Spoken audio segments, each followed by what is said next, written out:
Awalnya diremehkan, cara cikgu Malaysia tak macam guru Indonesia. Sebelum dikasih ilmu, diambil hatinya dulu.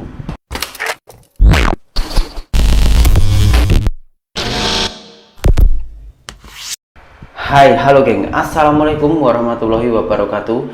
Berjumpa kembali dengan saya, Zainal Story. Sebelum video ini saya mulai, gimana kabarnya kalian semua? Semoga semua yang menonton video ini baik-baik saja, dimurahkan rezekinya, selalu berpikiran yang positif dan dijauhkan dari mara bahaya oleh Tuhan yang Maha Esa. Dalam dunia pendidikan, kedua negara antara Indonesia dan juga Malaysia ini mempunyai kemiripan, tapi beda cara dan juga beda sistemnya, geng.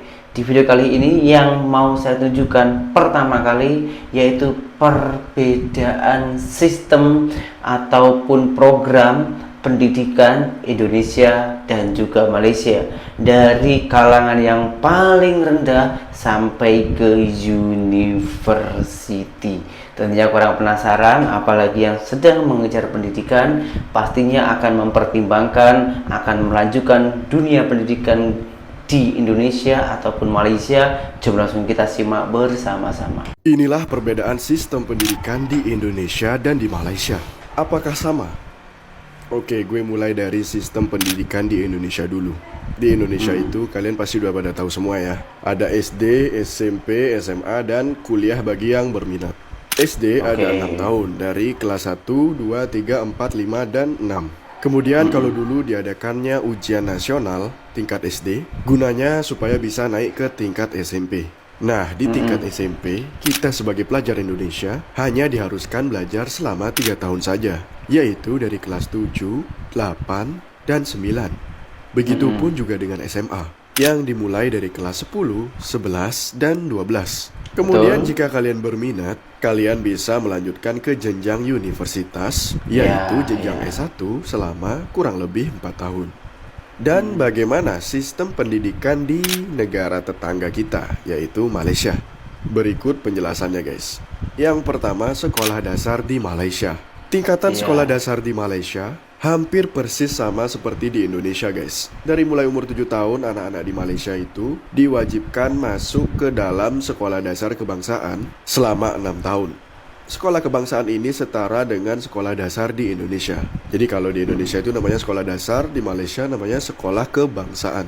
Ada 2 tipe sekolah kebangsaan di Malaysia, yaitu sekolah kebangsaan berbahasa Melayu dan sekolah kebangsaan berbahasa Inggris, Mandarin, dan Tamil. Tamil itu beda bahasa. Kemudian anak-anak di sana itu diwajibkan untuk mengikuti UPSR atau ujian pencapaian sekolah rendah di tahun ke-6 sekolah dasar. Jadi kayak ujian nasionalnya gitu ya. Jika lulus, maka anak-anak ini dapat melanjutkan ke tingkat menengah. Yang kedua, SMP di Malaysia. SMP di Malaysia disebut SMR atau Sekolah Menengah Rendah. Kelasnya juga beda guys. Jadi SMR ini kelasnya itu disebut Form 1, Form 2, dan Form 3. Kalau di Indonesia kan kelas 1, 2, 3 SMP. Kalau di Malaysia Form 1, Form 2, Form 3. Sama seperti di Indonesia, Malaysia menerapkan 3 tahun pelajaran untuk SMP-nya. Yang ketiga, SMA di Malaysia. Lulus dari sekolah menengah rendah, siswa-siswi di Malaysia diwajibkan untuk mengikuti tingkatan selanjutnya, yaitu sekolah menengah atas. Namun bedanya di Malaysia ini SMA-nya itu cuma 2 tahun guys. Dari Form 4 sampai Form 5 saja. Dan di SMA Malaysia ini juga ada jurusannya. Seperti layaknya di Indonesia ada jurusan IPA dan IPS. Namun di Malaysia ini jurusannya cuma ada jurusan sains, jurusan sastra, dan jurusan teknik. Lanjut yang keempat, program tingkat 6. Nah, ini yang berbeda dari sistem pendidikan di Malaysia. Setelah lulus SMA, siswa-siswi Malaysia diwajibkan untuk mengikuti sebuah program yang bernama program tingkat 6. Program ini berlangsung selama 1 tahun 6 bulan. Di dalam program ini juga ada jurusannya, yaitu jurusan sains dan sastra saja. Program ini itu bertujuan untuk mengetahui siswa-siswi yang layak untuk memasuki ke jenjang kuliah.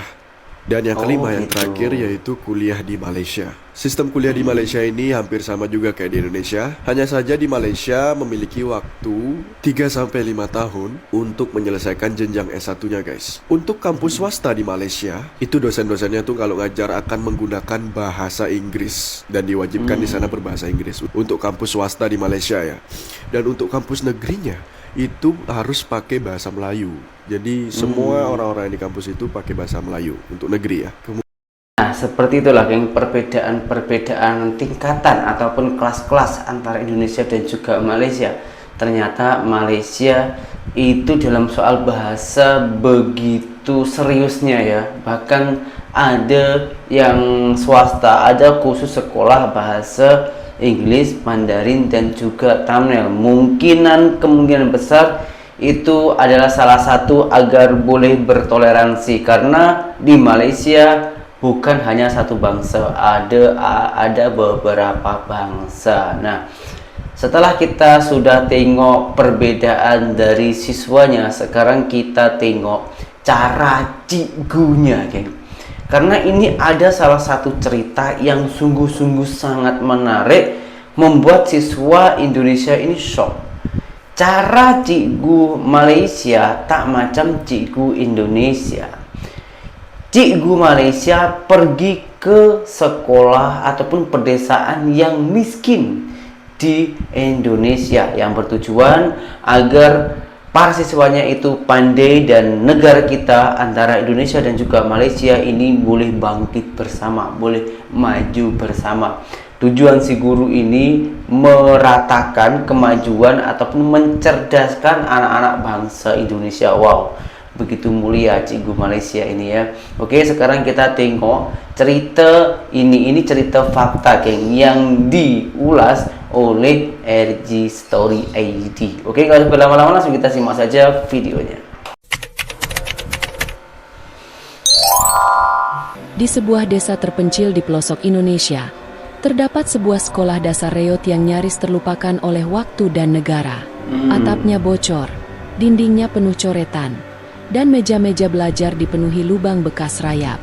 Anak-anak duduk diam, bukan karena mereka khusyuk belajar, tapi karena takut. Takut ditanya, takut salah, takut dihina. Di sekolah itu, nilai ujian menjadi kutukan. Hampir setiap tahun, anak-anak di kelas akhir selalu mendapat nilai terendah se-kabupaten. Mereka bukan bodoh, mereka hanya terluka dan putus asa. Mereka dibesarkan dalam keluarga miskin, makan pun sering hanya dengan garam dan nasi basi.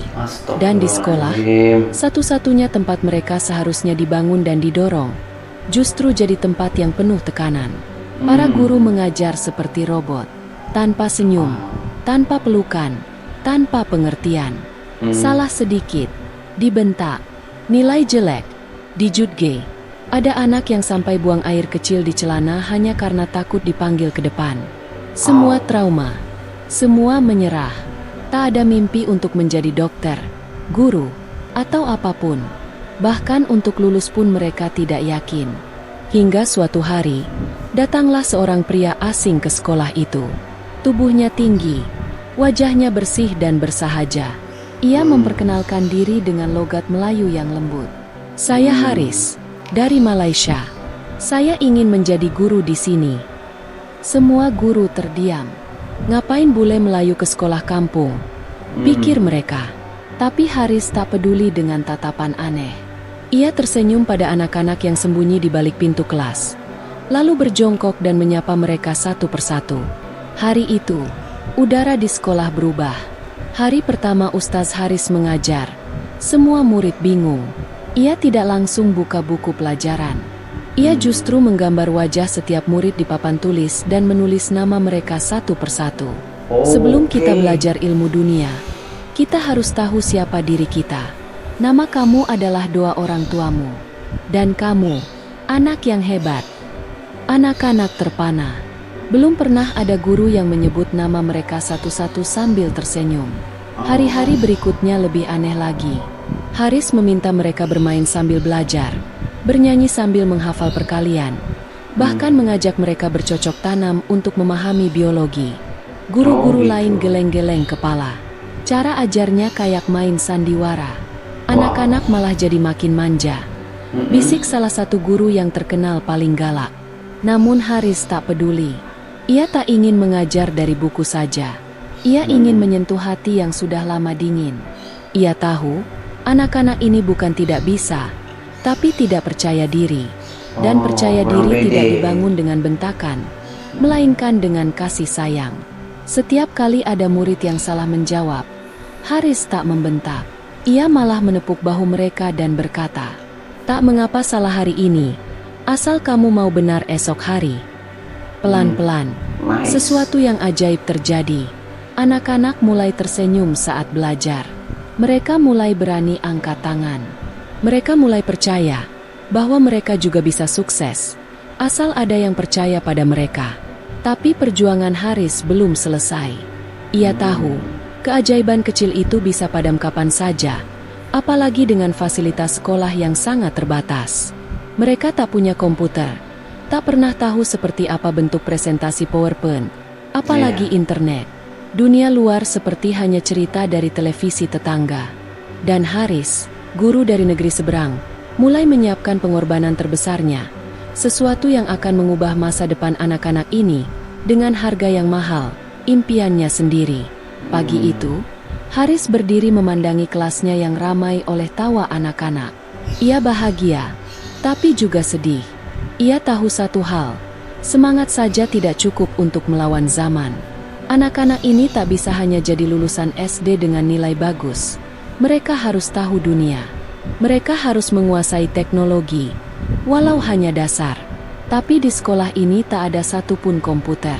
Tak ada akses internet. Bahkan kabel listrik pun sering padam. Haris pernah bertanya pada kepala sekolah, tak ada anggaran untuk beli komputer walau satu. Jawabnya hanya angin kosong. Kita sekolah miskin, Ustaz. Komputer itu kemewahan. Malam itu, Haris tak bisa tidur. Ia menatap satu-satunya harta berharganya, motor bebek tua warna biru yang ia bawa dari Malaysia. Motor itu penuh kenangan, hasil jerih payah mengajar bertahun-tahun. Ia menggunakannya untuk antar orang tuanya ke rumah sakit, untuk berdakwah ke desa-desa terpencil. Tapi sekarang, ia tahu motor itu lebih berguna jika berubah menjadi masa depan. Keesokan harinya, Haris mengayuh sepedanya ke kota terdekat, menempuh 30 km sendiri. Di sana, ia menjual motornya kepada seorang pemilik toko barang bekas. Uangnya tidak banyak, tapi cukup untuk membeli 2 komputer bekas yang masih bisa dipakai. Saat ia kembali ke sekolah dengan membawa 2 kotak besar, anak-anak berkumpul, penasaran. Haris membuka kardusnya dan berkata, "Mulai hari ini, kalian bisa kenal dunia. Ini komputer, dan ini hadiah dari impian kalian sendiri." Anak-anak tak bisa menahan tangis. Mereka menyentuh komputer itu seperti menyentuh benda suci. Belum pernah mereka membayangkan bisa mengetik namanya sendiri, melihat peta dunia dari layar, dan menonton video pembelajaran tentang luar angkasa. Haris pun mengajarkan mereka mengetik, membuka Microsoft Word, hingga mencari informasi sederhana lewat program offline. Ia bawa data dengan flash disk dari kota agar mereka tetap belajar walau tanpa internet. Namun kini, Haris harus berjalan kaki ke sekolah setiap hari. Tak jarang hujan membasahi tubuhnya, tapi tak satu keluhan pun keluar dari mulutnya. Karena baginya, mimpi anak-anak itu jauh lebih berharga daripada kenangan motornya. Tiba saatnya ujian nasional. Sekolah itu biasanya jadi momok, tempat anak-anak gagal, tempat yang selalu masuk daftar terbawah. Tapi tahun ini berbeda. Ada keyakinan di mata anak-anak. Mereka belajar dengan gembira, percaya diri, dan penuh semangat. Guru-guru lain mulai terdiam. Mereka yang awalnya mengejek Haris, kini pelan-pelan mengakui bahwa ada sesuatu yang berubah. Anak-anak yang dulu paling takut, kini jadi paling berani. Hari ujian pun datang. Ruang kelas yang biasanya penuh kecemasan, kini penuh ketenangan. Anak-anak membaca soal dengan saksama, tak ragu menulis jawaban. Tak satu pun yang menangis, tak satu pun yang menyerah. Dan ketika hasil ujian keluar sebulan kemudian, keajaiban pun terjadi. Seluruh siswa lulus. Dan bukan sekadar lulus, mereka meraih nilai tertinggi di kabupaten. Nama sekolah mereka terpampang di koran lokal. Wartawan mulai berdatangan. Dinas pendidikan turun tangan. Kepala sekolah berdiri di depan Haris dengan mata berkaca-kaca. Saya salah menilaimu. Anak-anak ini tak akan begini tanpa kamu. Anak-anak memeluk Haris dengan tangisan haru. Terima kasih, Ustaz. Dulu kami takut mimpi. Sekarang kami ingin jadi guru, dokter, teknisi komputer. Dan malam itu, di ruang guru yang gelap, Haris duduk sendirian. Di pangkuannya, bingkai foto kelas yang ia buat dari kayu bekas. Ia menatap wajah-wajah kecil itu dan menangis dalam diam. Ini bukan kemenangan saya, bisiknya. Ini kemenangan anak-anak yang selama ini hanya butuh satu hal. Percaya bahwa mereka bisa. Hari itu, langit desa begitu cerah, seolah tahu bahwa hari itu bukan hari biasa. Di halaman sekolah, anak-anak berdiri rapi dengan pakaian terbaik mereka. Beberapa mengenakan baju seragam yang sudah disetrika berkali-kali, sebagian lain memakai baju seadanya. Tapi semua wajah memancarkan kebanggaan yang tak bisa dibeli. Ustaz Haris akan menerima penghargaan. Bupati Kabupaten datang sendiri. Ia membawa piagam dan piala untuk Guru Inspiratif Senusantara, penghargaan tahunan yang biasanya hanya diberikan kepada guru-guru kota besar dengan segudang gelar. Tapi tahun ini, semua juri sepakat, nama Haris bin Razali dari Malaysia harus dipilih. Ketika nama Haris dipanggil, seluruh anak-anak bersorak. Tapi Haris hanya tersenyum kecil. Ia melangkah ke podium bukan dengan dada membusung, tapi dengan kepala menunduk. Air matanya tak bisa ia tahan. Ia memandangi satu persatu muridnya, anak-anak miskin yang kini berani menatap masa depan. Saya bukan siapa-siapa, katanya lirih di depan mikrofon. Saya hanya guru biasa dari negeri seberang.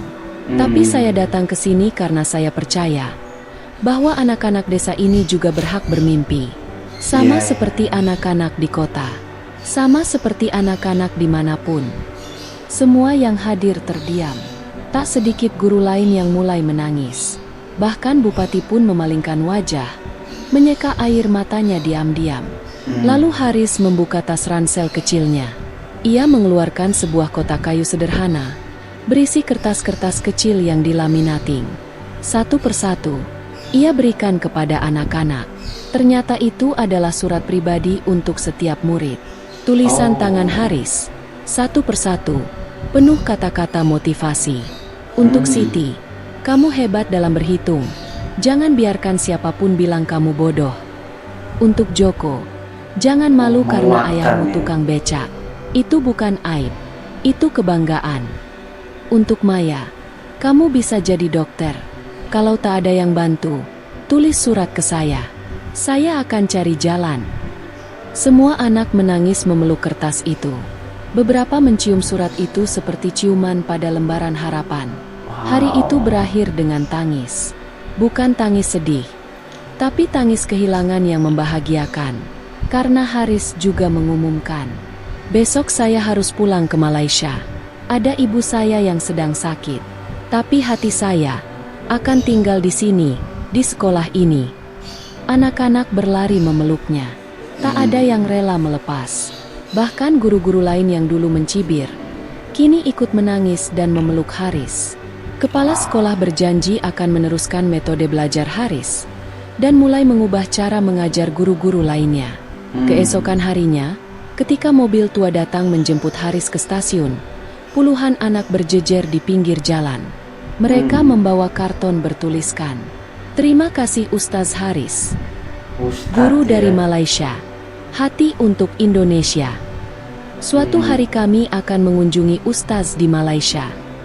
Haris hanya bisa menunduk, menangis diam-diam di dalam mobil. Ia tidak kaya harta, tapi hari itu, ia adalah orang paling kaya di dunia. Kaya cinta, kaya makna, kaya dalam doa anak-anak desa yang tak akan pernah melupakannya. Sekolah itu kini memiliki nama baru, Sekolah Harapan Haris. Dan setiap tahun, anak-anak di desa itu merayakan hari kedatangan Ustaz Haris sebagai hari mimpi dan keberanian. Karena seorang guru dari negeri jiran telah datang, mengajar, dan meninggalkan jejak cinta yang tak pernah bisa dihapus siapapun. Wah, RG Story ini hebat ya. Boleh membawa imajinasi saya ke dalam cerita tersebut. Seolah-olah saya itu berada di dalam cerita itu, geng. Ketika saya tengok video tersebut dan membuat wow, amazing man. Nah, kita boleh mendapatkan beberapa poin dari sini, geng. Yang pertama, begitu pedulinya guru Indonesia kepada guru Malaysia terhadap Indonesia. Karena kalau kita hitung dengan materi ataupun uang, dari segi gaji itu jauh lebih besar di Malaysia daripada di Indonesia. Apalagi yang datangi ini di kampung pelosok miskin. Yang kedua, begitu tulusnya seorang cikgu dari Malaysia ini, geng, ke Indonesia. Meskipun ramai netizen-netizen yang mengecam, yang menghina, yang mencaci maki Malaysia, tapi dia tak hiraukan itu. Dia tetap fokus bertujuan yang benar untuk mencerdaskan masyarakat ataupun murid-murid Indonesia. Bahkan membuat salut cikgu-cikgu Indonesia terhadap cara cikgu Malaysia tersebut yang bernama Haris. Sampai-sampai cikgu dan kepala sekolah itu tak tahu macam mana nak balas kebaikan ataupun jasa-jasa si Haris dari guru Malaysia tersebut. Maka nama sekolah pun dikasih nama Harapan Haris, yang bermakna mempunyai harapan sekolah ini akan maju seperti yang diperjuangkan oleh Haris, cikgu dari Malaysia tersebut. Wow, ini video benar-benar yang menginspirasi, yang pada intinya dalam video ini cara guru Malaysia itu bukan hanya mengajar, memberi pelajaran, tapi merangkul, mengambil hatinya murid-muridnya agar nyaman dulu. Setelah nyaman, barulah dikasih ilmu-ilmu yang sesuai apa yang murid itu perlukan. Jadi ilmu-ilmu yang dikasih oleh guru Malaysia itu bukan ilmu-ilmu kurikulum biasa, tapi ilmu dan juga inspirasi untuk menghilangkan apa ya, kayak trauma gitu, trauma ataupun kena mental lah. Karena budak Indonesia ini udah kena mental, dikasih lah sama Haris pelajaran-pelajaran dan juga inspirasi tersebut, sampai murid-murid Indonesia yang awalnya itu takut ataupun tak pede dengan dirinya sendiri, kini dah boleh bangun untuk mengejar cita-citanya. Saya ucapkan terima kasih banyak Haris, guru ataupun cikgu dari Malaysia. Semoga video ini banyak manfaatnya dan boleh menginspirasi para generasi-generasi muda Indonesia. Sekian, terima kasih dari saya. Assalamualaikum warahmatullahi wabarakatuh. Bye-bye.